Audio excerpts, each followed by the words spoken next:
Hello and welcome to my reaction already to another epic history video. This is the road to World War II, 1937. We are getting closer, and it does make me wonder like how in depth they're gonna go for World War II itself. How many episodes per year or something? I mean, is it weird to say I'm excited? Like, I'm not excited about World War II, but I'm excited about like the quality of the videos that will be made, right? But yeah, we checked out the American Revolution episode a couple days ago. It was pretty good. But yeah, I guess now we have 37, the unofficial start, you could say, of World War II. I mean, it's already kind of started, right? With Japan already invading China, basically. They already got Manchukuo, right? What else happened last time? Italy kind of breaking off from the Ally and forming the Axis with Germany. I think Japan is not part of the Axis yet. I think that's the gist of it. I mean, the biggest thing is once again like seeing how all the powers don't really react, you know, the sequels of World War One, the want to not get involved, to not start another big war or something, right? And so they all kind of let it happen, right?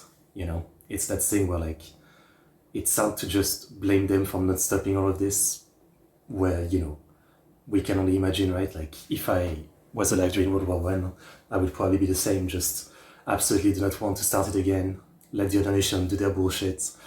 It's kind of easy to understand, and we all know that it was a terrible idea because of World War II, but, you know, I can understand in a moment just hoping that nothing bad will happen from not doing anything.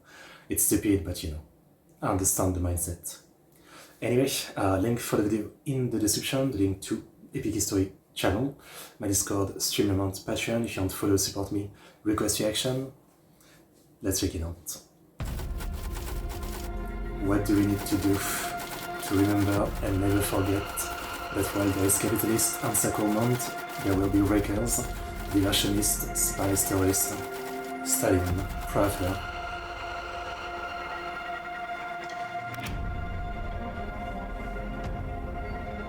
The 1930s had begun with hopes for global disarmament and lasting peace. The spirit of Locarno. By 1937, those dreams are in tatters.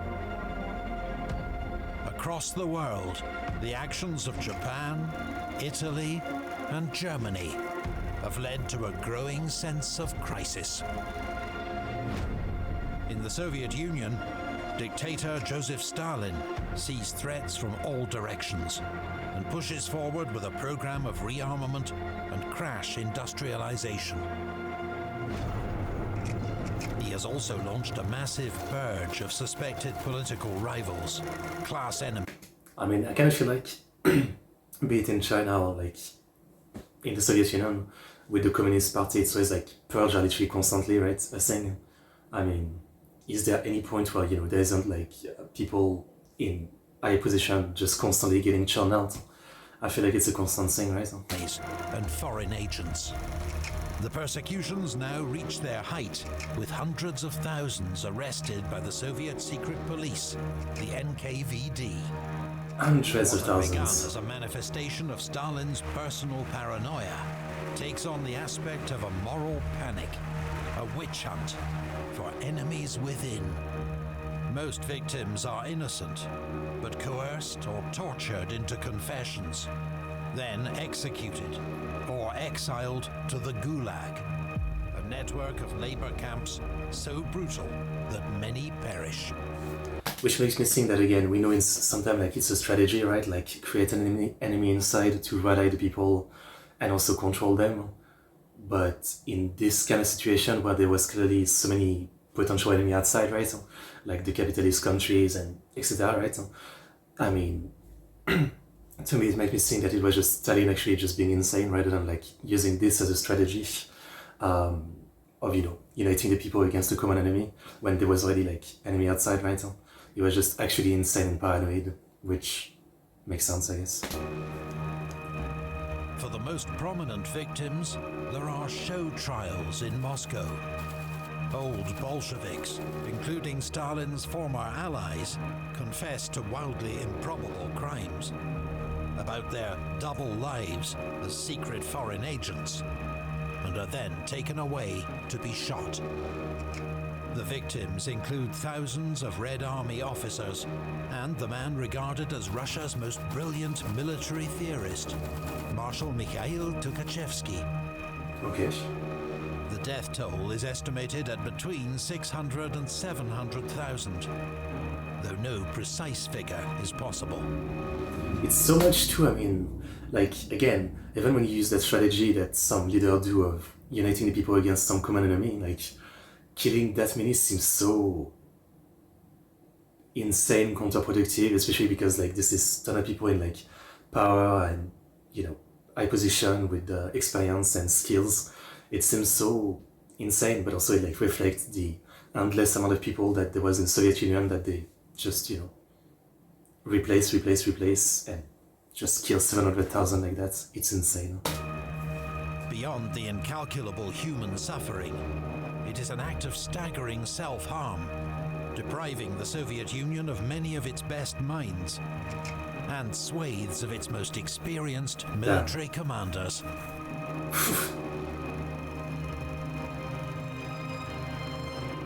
How do you even survive? Like, you have to be a bootlegger, I guess, to seem not like the enemy? In Ethiopia, forcibly incorporated into the colony of Italian East Africa the previous year, resistance continues. But Ethiopians cannot match the resources and firepower of the occupier. In February, their last organized force is wiped out at Gogeti, while an attempt to assassinate the Italian viceroy in Addis Ababa leads to savage reprisals, with several thousand civilians massacred. That's messed up. But it is the horrors in Spain that command the world's attention, where civil war continues to rage. Republican government forces hold the capital, Madrid, which is besieged and bombed by nationalist rebels. In March, at Guadalajara, the Republicans smash an Italian-led offensive, but it will be their only major victory of the war. The nationalists are better organized, armed, and supported by their Nazi and fascist allies. That spring, they launch an offensive against the Republicans in northern Spain. Germany's Condor Legion helps clear the way, bombing the town of Guernica. Guernica. The name sounds familiar. Maybe I've heard about it before. More than 200 civilians are killed. There is an international outcry and horror around the world. Guernica is thought to presage the future of war. Conflicts in which bombers will pulverize all cities into rubble. It is. But neither Britain, France, nor the USA will budge from their policy of non-intervention. This video is sponsored by MyHeritage, the world's leading service for family history research and DNA testing. Anyone with an interest in the past will certainly be interested in their own roots and their family's place in history. MyHeritage now offers the perfect platform to research, organize, and share that information. Start by filling in a few basic details. Maybe I'd do this one day, even though I feel like it's the kind of thing where, like, you're a bit afraid of, you know, like, people always say don't give out your personal information, so, like, do I really want to give out my DNA?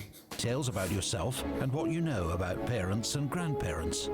From these small beginnings, you can start to build your own family tree with a simple and easy-to-use interface. MyHeritage has amazing resources to help you delve further into your family's past, with access to 36 billion historical records. And its unique system of smart matches and instant discoveries will make automatic connections to historical data and other branches of your family tree that you may not know existed.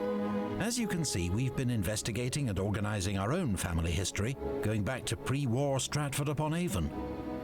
I am kind of interested. We've made one moving discovery: the official grave registration of an uncle an RAF pilot killed in World War II, something the family had never seen before. We can also take photos from the family album and add them to the names in our family tree, bringing us to one of MyHeritage's most eye-catching features, its tools to enhance, colorize, and even animate old family photos. Yeah, Take this chance to become your family's historian with a free 14-day trial via the link in our video description, or scanning. I guess it's really like the double-edged sword, right? It's like, get that bag, epic history, because your videos are awesome and clearly, you know, way better than anything AI, but also, I guess they have to take a sponsor that use AI stuff. Our QR code. The duality of men, Thank you the to duality of MyHeritage modern for internet. sponsoring this video. This is the turning point for existence or obliteration. Chiang Kai-shek. Marco Polo Bridge. I guess most of the China stuff we know from the Rise of China series, but should be interesting nonetheless. In Japan, the successful conquest of Manchuria has emboldened the military elite, whose influence on politics continues to grow. The new Prime Minister, Prince Konoe, shares their appetite for further imperial expansion. Serving military officers hold important positions within his cabinet, and his government orders massive increases to military spending, made possible by the economic boom that's followed the conquest of resource-rich Manchuria. The trigger for fresh... I don't know if I've like suggested it before, but there's an absolutely incredible trilogy of movies that were made in the late 50s in Japan called the Human Condition trilogy, and it's basically about like a conscientious objector, you know, like a guy that doesn't want to participate in the war from Japan, but he gets forced sent to Manchuria to basically like be the head of like a labor camp of Chinese prisoners, and it's an absolutely insane movie trilogy. It's anti-war, it's about the human condition, humanity itself. It's really amazing. I mean, it's one of the best trilogy of war movie I've ever seen, so if you ever get the chance, definitely check out the Human Condition trilogy. Yeah, it's really, really worth watching, even though it's so old by now. It's really worth watching. Conquest comes unexpectedly. On the night of the 7th of July, outside Peking, a dispute over a missing Japanese soldier turns into a firefight, with scores of Chinese killed. It becomes known as the Marco Polo Bridge incident. Both sides choose to escalate. The Japanese army pours in reinforcements. I mean, they already at war, Leader, so... Chiang Kai-shek, announces a war of self-defense and mobilizes the nation. Japanese forces are outnumbered, but much better trained, armed and organized, and their onslaught proves unstoppable. Peking falls within a month. Further advances are made into Chahar province and Inner Mongolia. Within 6 weeks, nearly 200,000 Japanese troops have occupied a broad swathe of northern China. Chiang tries to disrupt the offensive by attacking the Japanese garrison in Shanghai, where there is a large international presence. Yeah. Under the gaze of the world's media, a 3-month battle rages for control of China's largest city, drawing in around 1 million troops. Much of Shanghai is reduced to ruins.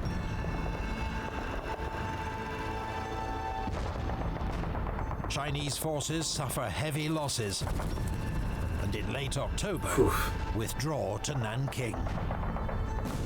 Japanese forces pursue and enter the city after a 4-day battle. The horrifying events that follow become known as the Rape of Nanking. Japanese soldiers, One of the darkest moments in human desensitized by history. combat, fired up by racist propaganda. But you can probably say that about like 200 things from World War II. I mean, World War One was bad, but like, I mean, there was the Armenian genocide, right? But World War Two had so much like, you know, even further like inhumanity. Basically, it's hard to understand, you know, like how it escalated even more than what was already done in the First World War. Terrorized the city for 6 weeks, looting, raping, torturing, and murdering. 30,000 Chinese prisoners of war are shot in mass executions. The civilian death toll is even higher. Estimates range from some of the stories from this are like 200,000. I don't even want to hear about them again. It's like so. Japanese atrocities appall the world and are condemned by the League of Nations and USA. But once again, there is no action to back up the words. Which here, in a sense, it kind of makes sense, right? Like it's like they're all so far away. The European power, like the US, right? It's like it really seems like, you know, this is the other side of the world. It's like, who cares, right? I mean, they don't feel directly threatened or involved, right? It's just that, right? I mean, you know, and again, the sequels of World War One of like, you know, we won't get involved, yeah. I mean, there's been everything in the Road to World War II series, right? Like every time there's something really bad happening, it's like, you know, it's not exactly in our country, so whatever, like, we don't want to get involved and escalate things, yeah. Yeah. I mean, I kind of get it. It's like, you know, for like a small comparison, it's like if I see someone being attacked with a knife in the street, like, you know, some people will be heroic enough to go help. Will I be heroic enough to go help and maybe get stabbed and die? You know, isn't it better if I think of like just, I don't know, like call the cops and someone else take care of it, so I, you know, maybe I survive and I'm okay, you know, it's like that kind of thinking. I mean, you know, a lot of people are like that, right? And it's easy to think that nation would be like that too. Hitler's reaction is very different. In his eyes, the Chinese rout confirms his view that Japan would be the superior partner in Asia, and he cuts off Germany's long-standing military aid to China. Stalin, on the other hand, steps up military aid to China, signing a non-aggression pact with Chiang's government. He hopes Chinese resistance will deter a potential Japanese attack on the Soviet Far East. By late 1937, the alliances that will define the great conflict to come are taking shape. Yep. I have already tried to bring about a good understanding in Europe, and I have especially assured the British people and government ardently we wish for sincere and earthly cooperation with them. I told Hitler. I thought this would be like some British guy saying that. The Osbach Memorandum. That spring, Germany's giant airship Hindenburg goes up in flames as it attempts to land in New Jersey. There's footage of that, right? And it's crazy. Across the world, moviegoers are transfixed by footage of the disaster, which leaves 36 dead.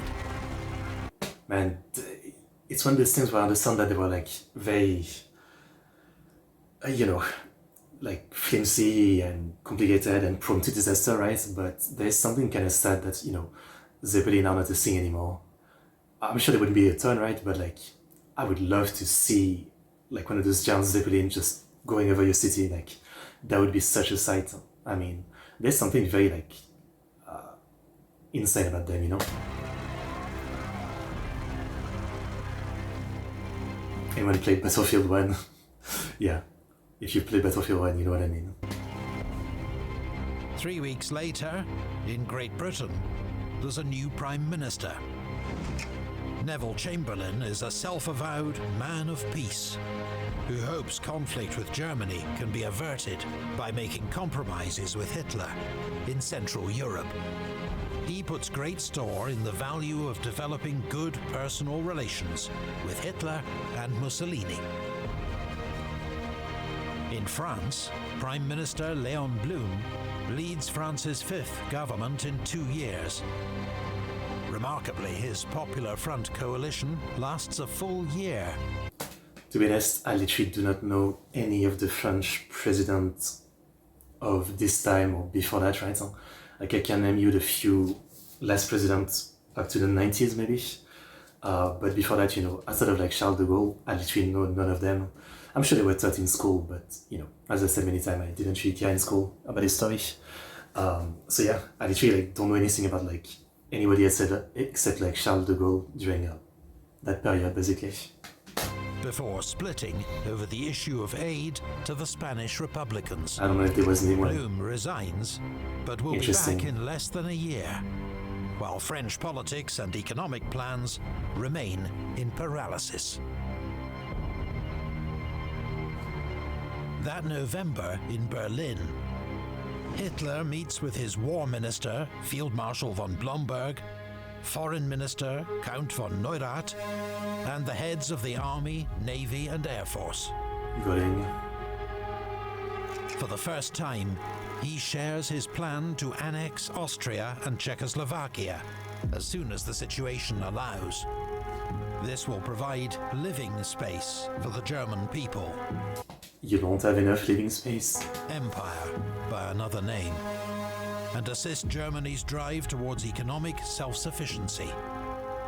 Hitler acknowledges that his goals may trigger a major war due to British and French hostility.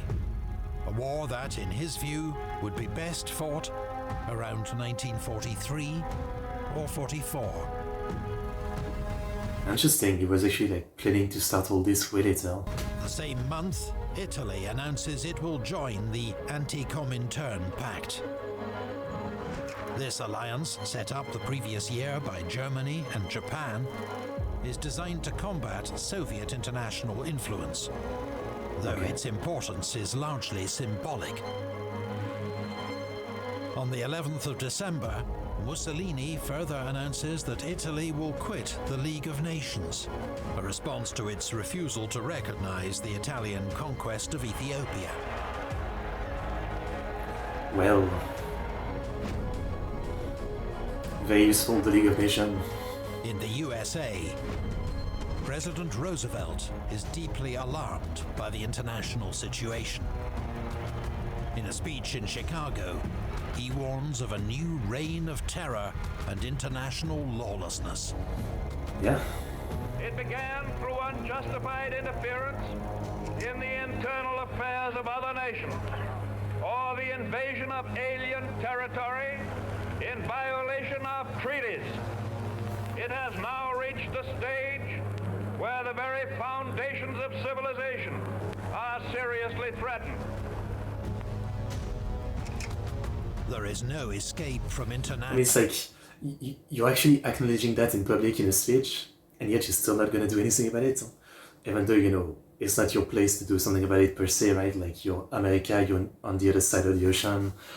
It's Europe's bullshit, leave them alone, right? But at the same time, like, you're acknowledging that this will be, this is going to be like a big problem, and yet you do nothing. Maybe it's better, like, not to acknowledge it in public then. I don't know. National anarchy, he warns, in mere isolation or neutrality. Yet Roosevelt is out of step with a US electorate that remains deeply isolationist. Makes sense. Earlier that year, Congress had passed a new neutrality act. So does that mean that, like, I don't know enough about Roosevelt, but like, did he maybe want to do something? But I guess, if the people don't want to, like, nothing you can do, right? Designed to firm up the existing ban on selling arms to warring nations. The president manages to add a cash and carry exemption. Which, that sounds kind of stupid to me, like, because sure, you're selling arms to not warring nation, but like, once they have enough arms, they just, now they can attack the nation they want, right? How do you know they're not gonna do that? I mean, they're not attacking anyone for now, but until you sold them enough, and after that they can attack. US companies can sell weapons to a country if it pays up front in cash and ships the weapons itself. Okay. He knows that if there is another European war, only Britain and France would be able to make use of such an exemption. At the end of the year, President So I guess this is kind of a way to help then. It's a little loophole to help. Roosevelt floats a highly optimistic plan to promote world peace. He hopes Germany, Italy, and other nations may agree to disarm in exchange for a fairer division of global resources. The Roosevelt Initiative is quickly dismissed by Prime Minister Neville Chamberlain. He fears it will interfere with his own diplomatic efforts, which he has come to term appeasement. Oh, so he's the one who comes up with that. Well. Thank you to MyHeritage.